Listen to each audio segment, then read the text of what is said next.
I live in the UK, and in autumn, it gets dark at around 4 p.m. There was a school autumn break that week, so all the kids were at home, so that means my girlfriend's brother was home too. I'd been with her for about a year at that point, so her family knew me pretty well, and her brother enjoyed my company. She'd recently been pretty stressed out. Her parents were going out across the country for the day, so she had to look after her brother.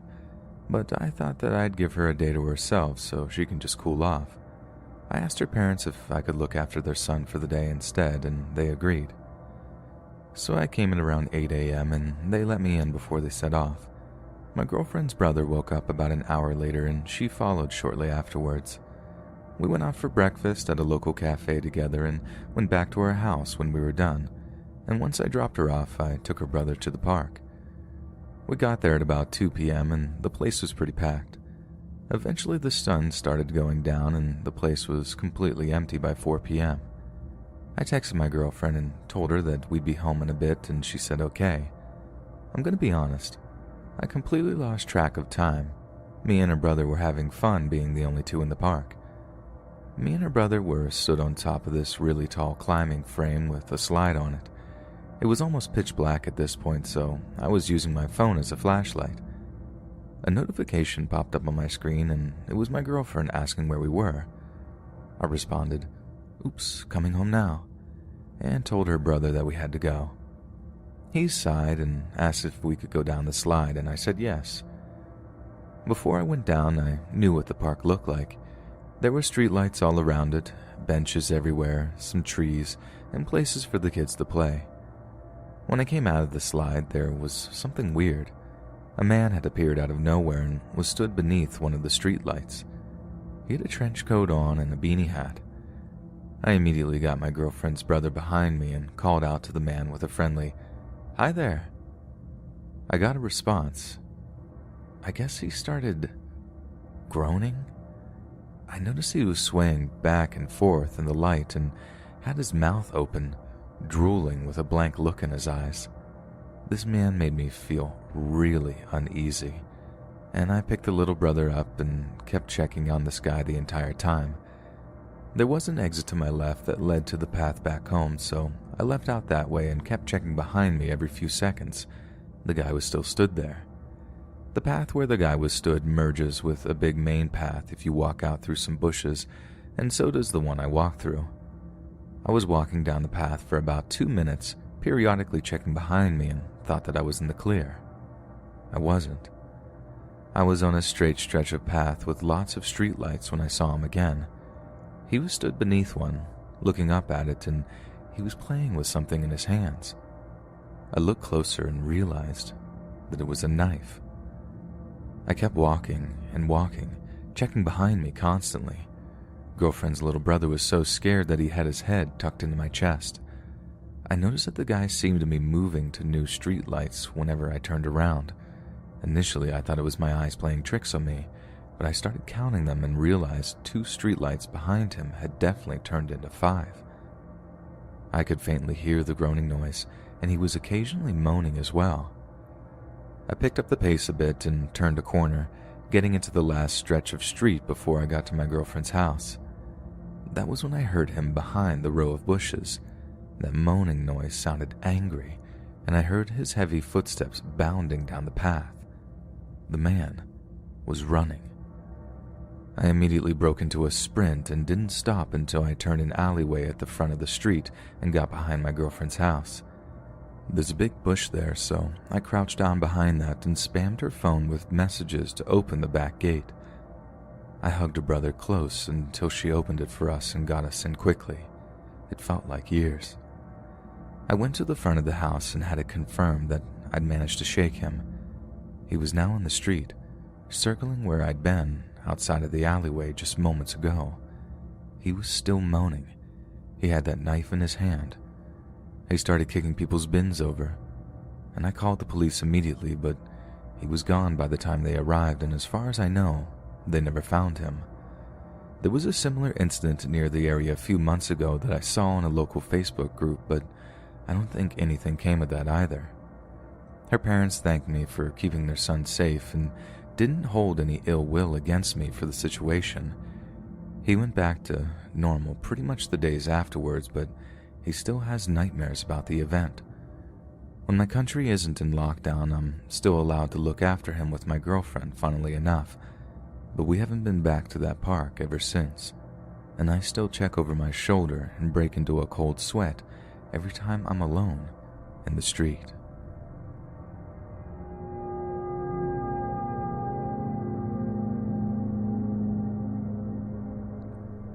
So this happened about 10 years ago in Manitou Springs, Colorado. I was living in a friend's trailer on her couch, and there was very limited space, and I was looking for a place of my own. I ran into this guy that lived a few trailers down from her, and he was telling me that he was looking out to rent part of his trailer, so I went over to take a look. This guy seemed really off, in a creepy sort of way, but at the time, I was really desperate to give my friend her living room couch back and get out of there, so I was willing to go pretty much anywhere. When I went over there, he told me that he'd rent out a small space inside of this ridiculously small trailer, or he was willing to rent out a small cubby that he had underneath his trailer that he also showed to me. It looked like to be about 10 by 10 crawl space under his trailer. This alone should have been the red flag that made me turn him down flat, but like I said, I was pretty desperate, and that red flag was one of many to come. So I hesitantly and very reluctantly agreed to rent this small space inside and move my stuff over that night. Almost immediately, he started going on about a curfew I'd have to abide by if I was to live there, and a bunch of other nonsense that I wasn't about to sit and listen to, so I left. When I came back, I found him sprawled out on his front porch, mumbling about how he'd just taken a bunch of pills and holding a half-empty bottle of booze in his hand. I had to step over him to get in the door as he began screaming about how I hadn't minded his warning about my new curfew. At this point, I flat out told him that if I was going to be paying him money to stay there, I would be coming and going as I pleased, since I'm an adult, not a child, and certainly not his child. To this, he reacted by having quite the outburst of rage, at which point I was sure that this was not going to work.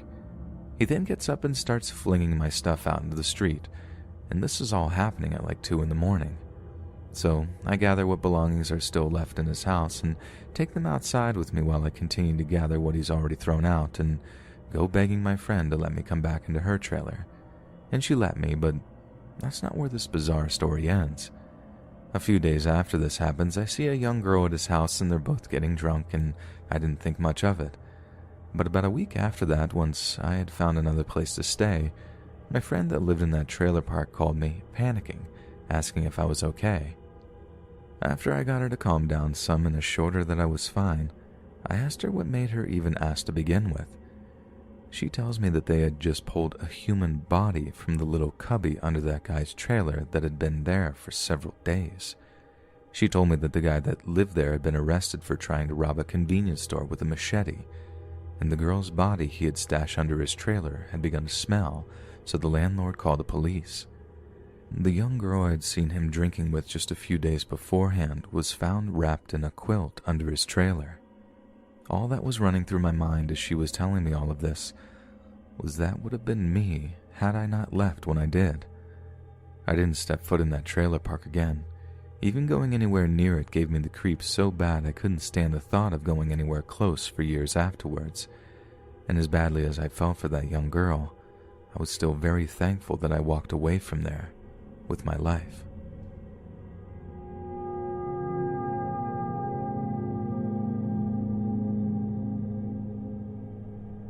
Before I start telling the story, I have to say that this happened over 3.5 years ago when I was between the ages of 15 and 18.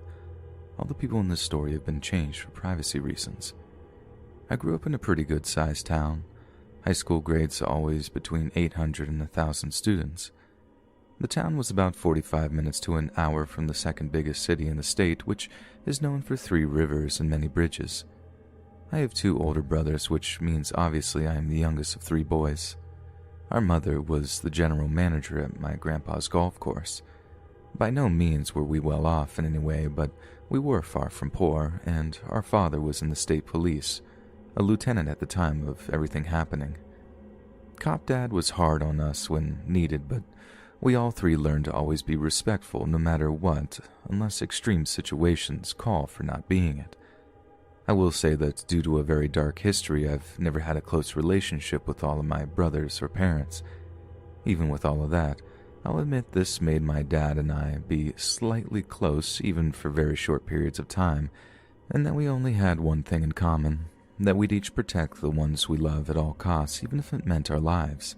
Him with my mom and family, and I with my girlfriend and nieces and nephew. When I was 15, I went to the downtown area to get food and ice cream with friends at a place about half a mile from our high school football stadium. Being that we were only 15 years old, going into our 10th grade year of high school and almost 16, we all rode our bikes to meet up. My hometown was split up into 6 wards. The restaurant was 1 to 2 miles away, and I lived in the first ward. When we came back outside to leave to do something else, I realized that my bike was missing. As soon as the group and I checked the immediate area, I called my dad knowing that he was home from work, and he flew down to where I was. We all figured that he'd be livid at us, which he wasn't at all. All of my friends got on their bikes to go off in different directions towards their homes to look for the bike.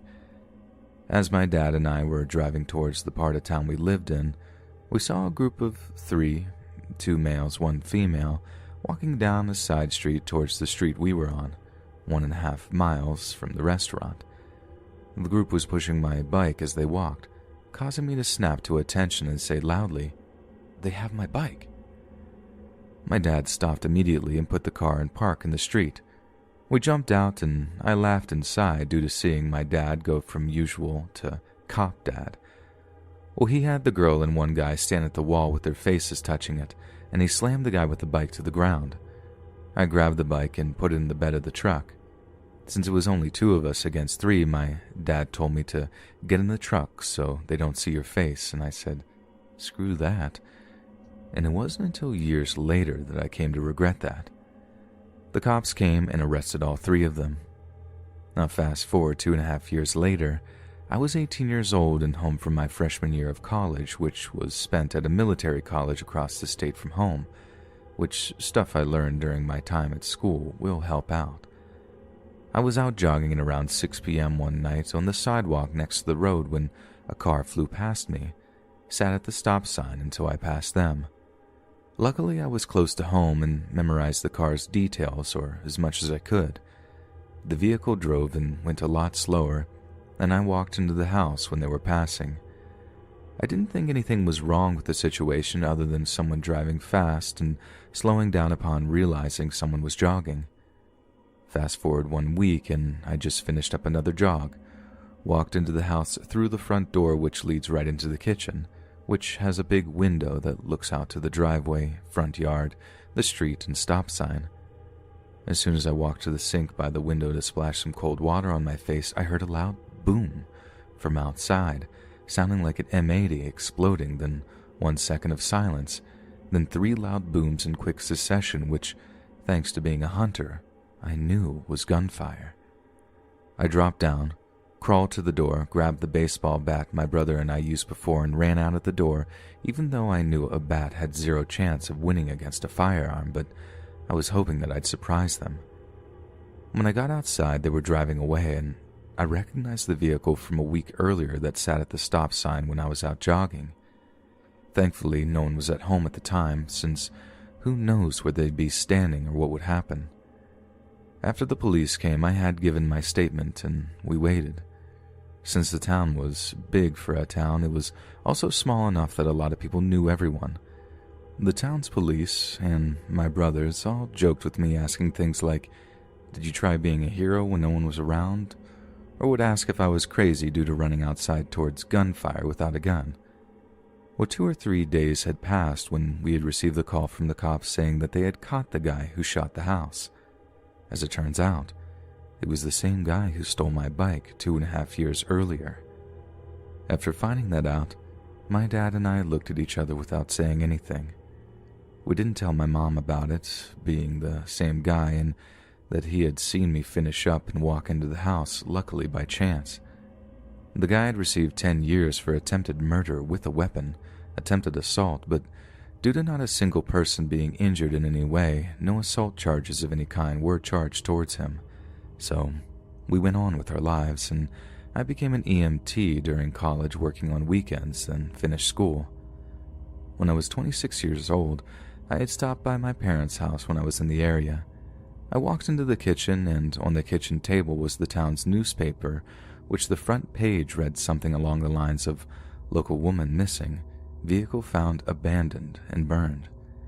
As I started reading the article for a second, I almost immediately ripped the kitchen table off the frame with rage. The article said the missing woman's boyfriend for some period of the time was the same guy who had stolen my bike and shot at my parents' house with me in the front window. He wasn't arrested or charged with any crime related to the missing woman at the time. I left and went back to my apartment an hour away and made sure I was always carrying a pistol, except when I was working on the ambulance. Even through all of the rage that I was feeling, somewhat paranoid thoughts entered my mind, maybe about him following me, even if it was still unlikely. My parents left their house for a week to stay at my grandparents' house, which was empty due to him living at the golf course. Life went on from there. I still work as an EMT in the second biggest city in my state. The guy who shot at my house is currently in prison on charges of crimes not related to the murder of the lady in my hometown.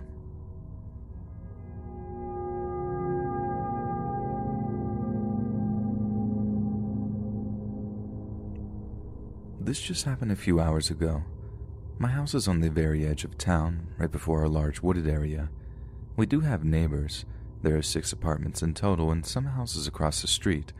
But it was around 11 p.m. and at that time, most of them are usually asleep or sitting in front of their TV, or both. I went out to take my dog on a walk and noticed a bike leaning against the wall in the driveway. It seemed odd since there's a bike rack behind the house, but I didn't really think much of it and went on. When I came back, the bike was still there. Now, there are about walls to both sides of the driveway, about 5 feet tall at the highest point right behind the gate. So I looked up the wall to my left, right into the cold, dead stare of a woman crouching on the wall. Scared, I just kind of stared back for a second. I'd never seen this woman before. She didn't move whatsoever. My dog seemed almost rather confused and scared at the same time. I just kept walking to the door but never took my eyes off of her. Once we were past her, she jumped off the wall and started following us. At that point, my dog, a pretty big Doberman mix, began barking and growling, and that luckily stopped her from coming any closer. I got into the house, locked the door behind me, and I'm once again glad I have this dog with me. I don't know who she was or what she was up to, but the scariest part is that she was already probably stood there, crouched and waiting, when I got out.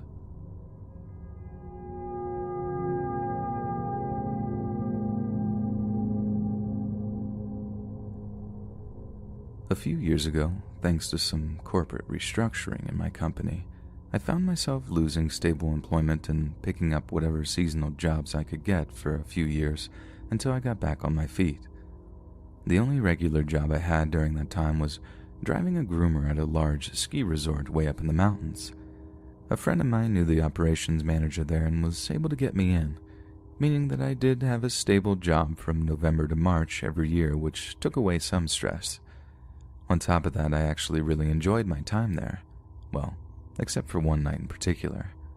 What a lot of people don't realize about ski hills is just how steep they really are. I know that seems obvious, especially on the double black diamond runs, but most people can comfortably ski or even walk on much steeper slopes than any vehicle can handle. You don't realize how difficult the terrain is until you try and get a 10-ton machine up there to try and groom it. For the really steep runs, we used what's called a winch cat. As you'd probably guess, it's a special snow cat with a winch mounted on top of that can spin 360 degrees around. You'd find a less steep route to the top of the mountain up one of the blue square or green circle runs, and then once you were at the top, there would be an anchor point that you could connect the winch cable to and then essentially rappel the machine down the ski slope to groom it. Once you were at the bottom, you'd winch yourself back up and repeat the process until the hill was finished, at which point you'd go back up, unhook the winch cable, and then drive back down the less steep runs. It's pretty scary going over the crest of the hill the first few times, but eventually you get used to the fact that you are attached to something that's stopping you from sliding down the hill, and you can turn off that part of the brain that tells you not to do it. The scariest hill of all to groom, though, was a run called Thunder. It was an extremely narrow double black diamond that pretty much went straight down and had a sharp bend at the bottom where you'd cut under the chairlift and rejoin the sane people skiing on a nice easy blue square run. It never took long to groom since it was only maybe 4 widths of the tiller wide, but to give you a picture how steep it was, you'd have to put your feet on the windshield to keep yourself in the seat when you were grooming downhill. One night when I was assigned the run the Winch Cat, I decided to get Thunder out of the way first since it's my least favorite run and I wanted to get it over with before I got tired.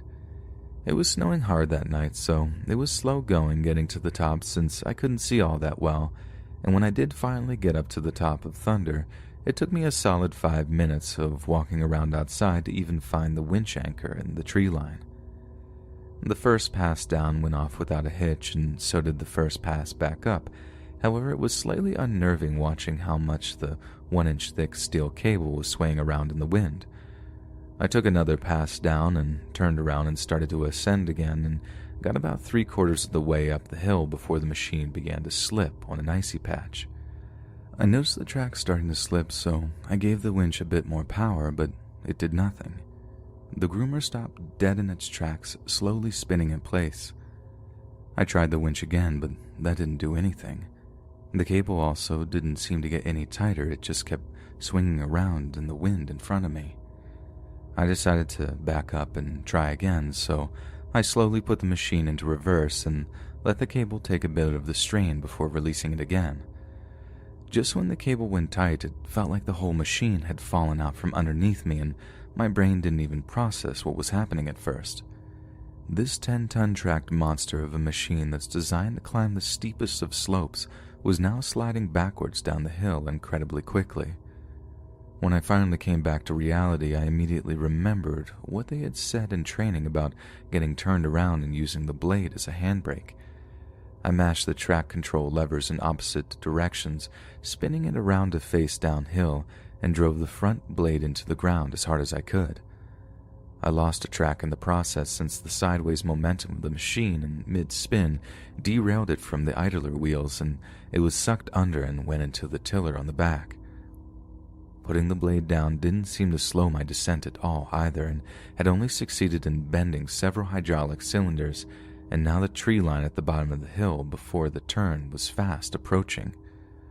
With only one track, I also didn't have a whole lot of steering capabilities either, so I accepted what was about to happen and just hoped the windshield would stay in one piece when it did. First, I went through a line of snow fence meant to keep skiers out of the trees. Then the blade hit a tree on the right-hand side and sent the machine spinning sideways into another much larger tree that brought the whole ride to a violent end and smashed out the driver's side window. Moments later, while I was still trying to process what had happened, there was another crash and the passenger side window smashed out. I figured the cable had all piled up against the machine or something since it had now finally occurred to me that the cable must have broken. I managed to climb out of the cab to assess the situation, and I was amazed I could even walk at that point. In fact, I was pretty much fine other than a few bruises.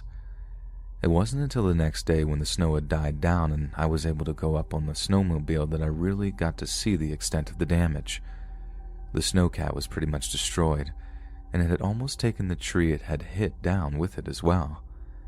The most shocking thing for me, though, was what had caused this whole thing in the first place. The cable wasn't broken at all. The large 8-inch metal pipe that the winch anchors to had somehow broken free of the concrete that it sunk into and ripped its way out of the ground. The second crash I had heard that night before was the pipe hitting the remains of my snowcat after flying down the hill behind me. Needless to say, after that experience, I spent the rest of the winter on the less steep runs where you don't need a winch cat, and after that season I decided that enough was enough, and that this job was a bit too extreme for me. Plus, the night shifts were starting to get to me anyways. Driving a snowcat is still something I'm proud to say I've done, and other than that, I did actually quite enjoy it. I know this isn't one of the usual horror stories that you're used to here, but I firmly believe that was the closest to death I had ever been, and it scared me more than I think any ghost encounter or creepy stalker would. I'm just grateful that I got out of that situation alive.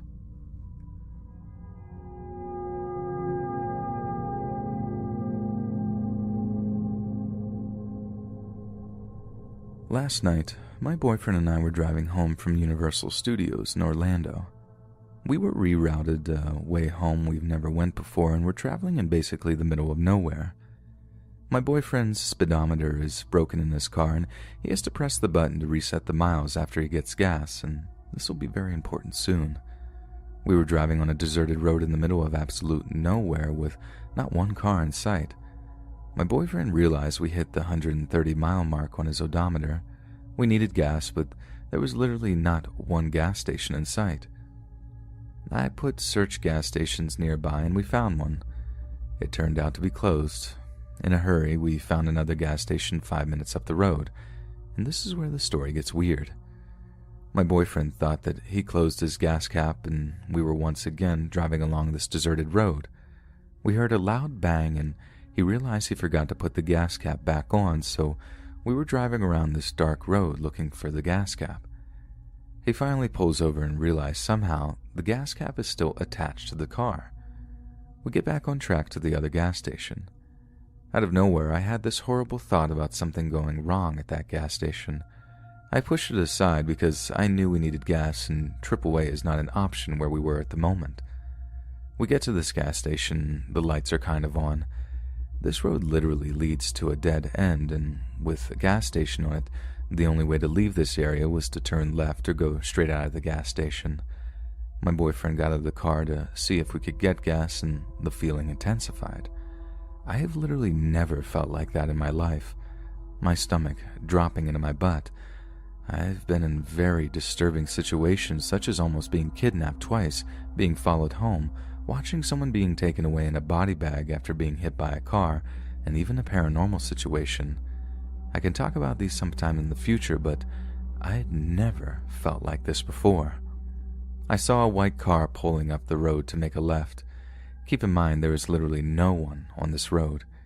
He pulls up and notices my boyfriend, and backs up with his windows down. I found this very strange because my boyfriend has a very nice sports car, and my mind immediately went into panic mode. I started screaming his name, and the man realized that someone else was in the car, myself, and turned left and sped off. Sadly, I didn't get his license plate because of how dark it was. This situation frightened me more than you can even imagine. It may not seem too scary, but it was easily one of the most terrifying things to watch because I didn't know if I was going to witness my boyfriend being robbed at gunpoint or something like that. The feeling and thought I had just 10 minutes earlier is what also made the situation even worse. I found a gas station with actual human life around, and we made it home safe and sound. Once I got home, my dad told me that the road we were driving on was famous for the many bodies being found on it.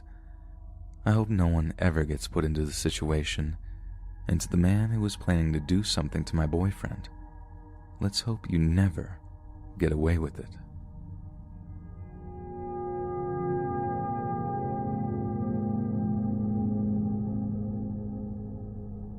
When I was in kindergarten, we had a landline like every other household in the early 2000s. My mom made me memorize the phone number for obvious reasons, emergencies, etc. So I still clearly remember the phone number to this day, but obviously hadn't needed to use it since then. So here's the weird part about that. I was over at my mom's a few days ago, and we were telling all our stories of creepy happenings. It was fun and all, as I love this kind of stuff, but the vibe on the dark car ride home was all off.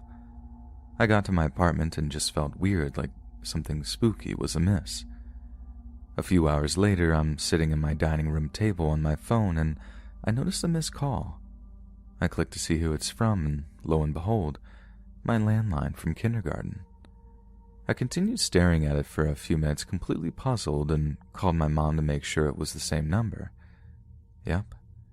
She'd had the number since she was a kid, and it was the same one. I decided to call it back before assuming a ghost called me from my old phone, and a dial tone came back. My family no longer has this number, and I hadn't even thought of it in the last 16 years. It just bothers me that I didn't answer and will never know what I would have heard. It'll probably never happen again, either. Maybe the scary stories just had me freaking and it was all nothing. I just can't seem to think of a logical explanation for this. If anyone has any ideas, feel free to let me know.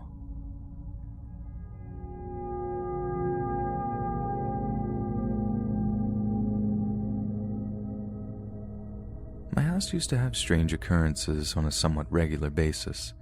We had a bedroom that dogs and housekeepers would refuse to enter, and I had many terrifying experiences in this room. I'd be happy to share them later if anyone finds this post interesting. However, the strange experiences I had in my childhood home were not limited to that room alone.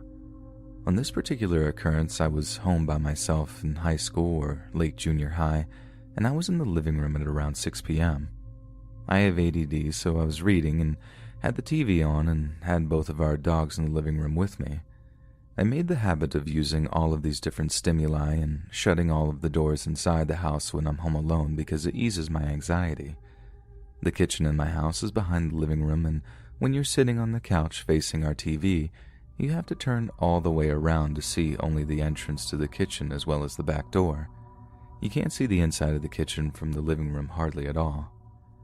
So I was sitting and reading, and all of a sudden, I heard creaking from the floorboards in the kitchen, which always happens when someone is walking or moving around in our kitchen.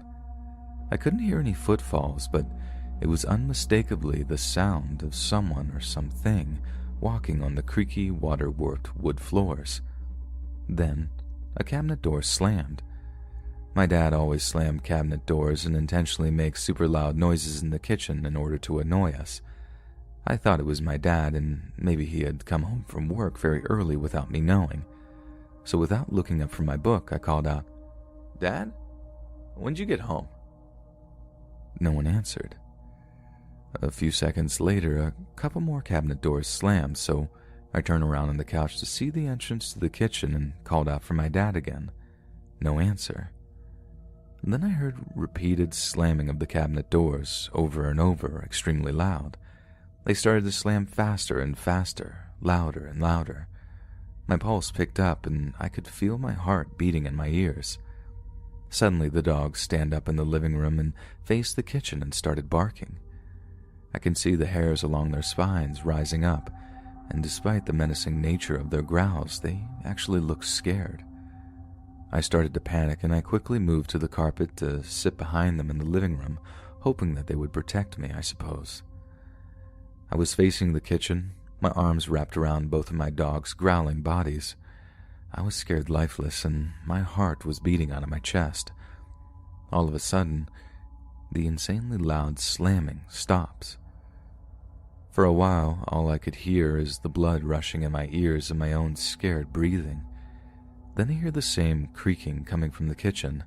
The sound of something shifting its weight or walking started to move from the middle of the kitchen, where the sound originated, and towards the entrance to the living room. I was paralyzed in fear, unblinkingly staring at the source of the sound as it came closer and closer to entering my view. As the situation became quieter and more tense, the dogs suddenly stopped growling and started whimpering. They were shaking violently and their hair was raised all over. At this point, I'm essentially having a heart attack and preparing myself for the absolute worst. Then suddenly, my mom walks into the house through the door closest to the kitchen, arriving home from the grocery store. Everything stops. The creaking, the dogs, everything. My dogs started wagging their tails and went to greet my mom. I stayed sitting on the carpet of the living room, bewildered and adrenaline still coursing through my veins. Just to explain the situation and demonstrate that I'm not making something out of nothing, it couldn't have been sounds my mom made from coming into the house. The sounds were nothing like the dull, rapid thumps that came from a person walking along our back porch to enter the house. These sounds could have only come from the kitchen, specifically the floors and cabinets. I knew these sounds well as I grew up in this house. I tried to tell my mom what was happening right before she got home, but she didn't believe me or seem to care. I haven't told many people, but no one has ever believed this story. However, I can promise you that I know the house I grew up in well. I can also promise you that the fear and panic was very, very real.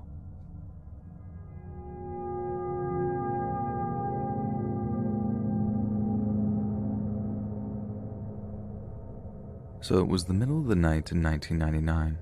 I was probably around 6 or 7. My brothers and I shared a room in our little duplex home. Now, just so everyone knows, even though these duplexes are old, I've lived in a few, and my family and I have never experienced anything paranormal in one before. So this is the only real time I've ever experienced anything that scared me like this. I woke up in the middle of the night sometime. I've always had trouble sleeping, so for me it was just another normal tossing and turning session late at night. Well, at least that was what I thought. As I laid in bed trying to get comfortable, I suddenly heard a child crying. This did not alarm me at first because, like I said, I shared a room with my 2 brothers. They are younger than me, and at times I would have to remind them that it was just a bad dream when they would wake up. But I looked down to the bottom bunk to check on them, and they were both sound asleep. I looked towards the hallway to see if there was a light coming from the living room. Nothing. Everyone in the house was asleep. Now I was scared. The voice was that of a child. The child's voice suddenly spoke through its tears. "Let me in, please." This scared me beyond all recognition at this point. It sounded like it was right there in the room with us. No one was making a sound. It was just a voice of a scared child begging through tears to let me in, please. And it went on for hours. I was so scared that I used my blanket as earmuffs to muffle the sound, and I eventually fell back asleep, but I never remember the voice stopping. After that, I slept with my blanket wrapped around my ears to block out sound, and eventually a fan as well, until I moved out of my parents' house at 16. So I'm not sure if anyone else has experienced anything similar or if anyone has their own theories, but I'm willing to hear them all in the comments because this was the scariest moment in my entire life.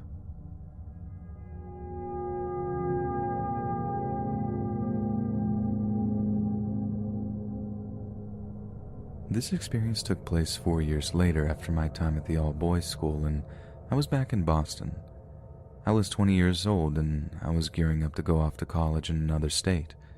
Before I left, I made it a priority to spend as much time with my friends before our respective journeys into college life drift us apart, as they always tend to do. A friend of mine invited all of us high school friends to a bonfire in Leominster, Massachusetts. For those of you who have never been to Leominster, it is basically the countryside of Massachusetts, where farming life and skiing resorts are plentiful. My friend, we'll call him Chase, family owned a plot of land out there in the countryside that has been in his family since the early 1920s. I was excited to go because I used to live out there when I was very young, about 5 years old, and haven't been out there since then. A few other friends, we'll call Kendrick, Sophie, Talia, and Kane, decided to carpool up there, since Talia's mom owned a minivan that she scored for us to travel in for that weekend. About 15 minutes away from our location, Kane asked Talia to pull over at a liquor store to buy some drinks. Keep in mind, some of us were only 18 to 20 years old, but Kane just turned 21, so obviously we stayed in the car while he went in to get the drinks. My excitement went up another level as, up until this point, I never had alcohol before and this would be my first time. After Kane returned with drinks, Talia drove us the rest of the way to Chase's place. When we arrived, it was just about sunset and Chase was standing outside waiting for us with his arms extended in the gesture of, "What took you guys so long?" Talia parked and we poured out of the van as Kane showed Chase the alcohol, and Chase's frustration quickly shifted to a smile as if all things were forgiven. Chase ushered us to the back of the home, saying that he had already started BBQing and food was practically done and getting cold. Later, as it was dark outside now and my friends and I were sitting around this bonfire, which was stacked with broken pieces of the family barn that was located a few yards from the actual house with hay used as kindling, laughing and carrying on about high school memories. I was on my second beer at this point, drinking slowly as I didn't want to get drunk, as this was my first time drinking and I was afraid that I'd pass out and miss the festivities, but I did have to pee. I announced I was going to take a leak. Chase reminded me to turn on the generator before heading in so you can turn on the lights since this place lacked electricity for some reason. I assured him that I would as I stood up, but a sudden head rush overtook me. I was buzzed as I stumbled back. Kane laughed and called me a lightweight, and the rest of my friends laughed. I gave Kane the finger as I turned and started toward the house. Right as I was in the middle of the bonfire in the house, I felt compelled to look over at the dark barn. I don't know why, but I did, and I studied it for a moment, and just as my eyes were completing its scan of the barn, my eyes instantly were fixed, and my jaw dropped as panic took over me. Through the orange glow of the bonfire, illuminated the barn partially. Standing in the doorway of the barn, there was someone standing there, staring at my friends, like this person was just glaring at them. At first, I thought it was one of my friends over at the barn just wanting to check it out, so I looked back at my friends to see which one of the guys was over there, but all 5 friends were standing around the fire having a good time. My eyes widened at this point, and I looked back over at the barn, and just when I did, the person who was once glaring at my friends was now glaring dead at me. He noticed I spotted him. I stood still in panic and shock as there was an intruder on my friend's property and I needed to inform the others so we can run and get to safety and phone the police. But I felt goosebumps radiating through my body as it did before a long time ago, forcing me to remember the silhouetted man from my school 4 years ago.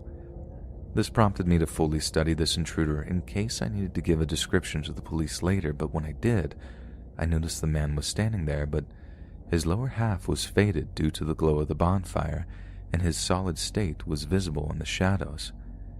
It was then that I realized what I was seeing.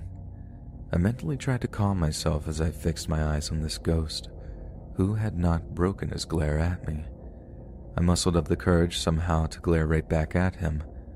I was now locked in a stare down with this figure for what seemed like minutes, but it was more like a few seconds.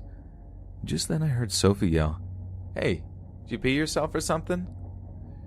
Her words pierced my ears as I heard my friends laughing and asking why I was just standing there, but my eyes never broke from this figure.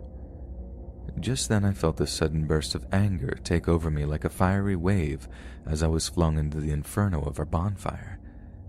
I felt sweat beating down my cheeks as I glared at this ghost who was glaring back at me.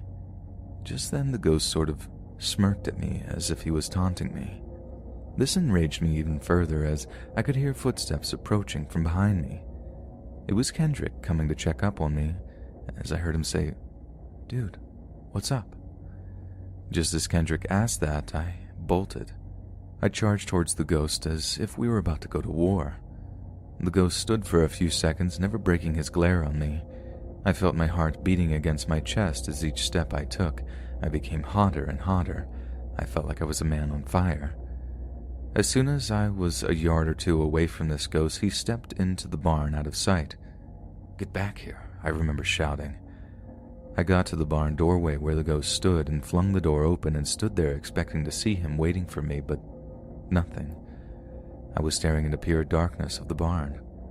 I remember my heart beating hard against my chest. My sweat-drenched shirt clung to my body, heavy breathing ready as adrenaline coursed my body as I was ready for a fight that would never come. The next thing I knew, Kendrick, Kane, and Chase ran up to me and grabbed my arm, knocking me out of my daze. My body instantly felt normal, so I no longer felt like I was on fire. Completely confused, I didn't know what came over me. I never felt such anger before, as I am known for my buds as being a very chill guy, but I was truly ready to rip this ghost guy's head off of his body, or lack thereof. My friends figured that I must have been drunk or high on something to rationalize why I acted like that. They began escorting me back towards our bonfire, where Sophie and Talia were sitting, looking at me with concerned eyes. Still trying to rationalize what I have just done as my friends guided me away, I turned my head to look at the barn's door, which was still wide open once more, and I kid you not, deep into the dark barn, I saw him. More specifically, I saw his floating head, as his eyes were staring straight at me with a devilish grin. Nobody, just his head. I turned and faced frontwards as we neared the bonfire, and my friends began to calm me down. Sophie spoke up and asked what happened. I remember saying nothing, as I didn't want to appear to be crazier than I just made myself out to be. I still had to go take a leak, but I figured that I would just hold it until we all went back inside together to prevent myself from acting out like that again. We did eventually return back into the house. I took my leak and ended up passing out on the couch. As far-fetched as this story must sound, trust me, I know it does, but it really happened to me. The fact that I was ready to go to blows with a spirit, absolutely insane. Kane eventually confessed to me a few months ago, yeah, we do keep in touch, that I must have taken his LSD blended drink, as we were drinking the same brand of bottled beer and we were just putting it down randomly and picking up on what we thought was our own beer. He knew that must have been the case because he didn't feel the effects of the drink that entire night, but when he saw me act like that, he figured that was the reason why. I honestly don't know if I was drunk or tripping off my friend's LSD, but I truly felt that there was a ghost in that barn, taunting me, angry that Chase took pieces of his barn to burn in our bonfire that was his way of getting back at us. That was my assumption, of course. I have a few more encounters that I would share in time, but this one still gets to me.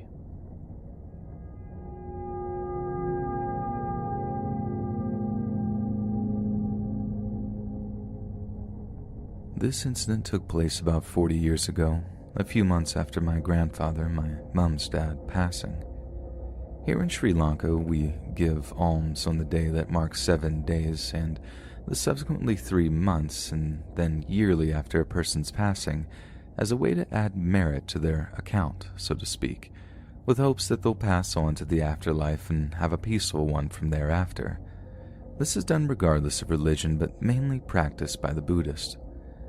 So, this was the day of my grandfather's 3 months alms giving, and my mom, her eldest sister, and youngest brother out of the family of 7 children, along with my grandmother, decided to give lunch to the less fortunate and hunger, and then visit their father's grave in the evening to pay their respects. Everything went as planned for lunch, and then in the evening, as they all got into my father's car to leave my mother's eldest sister's house to head to the cemetery, the car just wouldn't start up. So my uncle and dad got out as the ladies remained in the car. They popped the hood and took a look at it, and then my dad got back in and gave it a go, and the car started up just fine. So my uncle closed the hood and got back in, but as soon as he shut the door, the car died again. Since it didn't seem to be any clear engine trouble, my uncle got back out, called upon a few guys in the neighborhood to give the car a bit of a push, and the car started, but as before, as soon as my uncle got in the car, it died again. This repeated twice more, and everyone felt odd because the car that gave no trouble all day was suddenly acting strange, supernatural, even if you will. Finally, my uncle gave the car a third push and told the others to go ahead without him, that he'll come on his own, and all agreed. So as my dad, mom, and mom's eldest sis and grandma drove to the cemetery still feeling odd, and as they took their turn towards the cemetery, the car suddenly went very cold, and right side car door, where my mom's sis sat, flew open, and my mom's sis screamed as if though she was in unbearable pain, suddenly while grabbing my mom, who sat next to her, and the car came to a sudden stop. Everyone was shaken up, my mom's sis mostly, and as everyone took a sec to gather themselves, my mom's sis screamed again, holding her right knee in pain. It was bleeding, and there were 3 distinct claw marks that clearly were fresh. They got her cleaned up with a bit of running tap water at the moment and tied a handkerchief to stop the bleeding and continued with their planned evening events. After they got out, they all tried to figure out what had just happened, and all agreed that the car not starting up, the incident that happened at the cemetery turn, and the scratches were all connected, and that they were surely something very evil, and for some unknown reason it didn't want my uncle riding with them in the car, and because my mom's sis is kind of a magnet for the paranormal, it chose her to hurt and send a message. Hey friends, thanks for listening. Click that notification bell to be alerted of all future narrations. If you got a story, be sure to submit them to my subreddit, r/letsreadofficial, and give and receive feedback from the community, and maybe even hear your story featured on the next video. And join my Discord to interact with me and other listeners directly. And if you want to support me even more, grab early access to all future narrations for just $1 a month on Patreon, and maybe even pick up some Let's Read merch on Spreadshirt. And check out the Let's Read podcast, where you can hear all these stories in long compilation form and save huge on data, located anywhere you listen to podcasts. Links in the bio. Thanks so much, friends, and I'll see you again soon.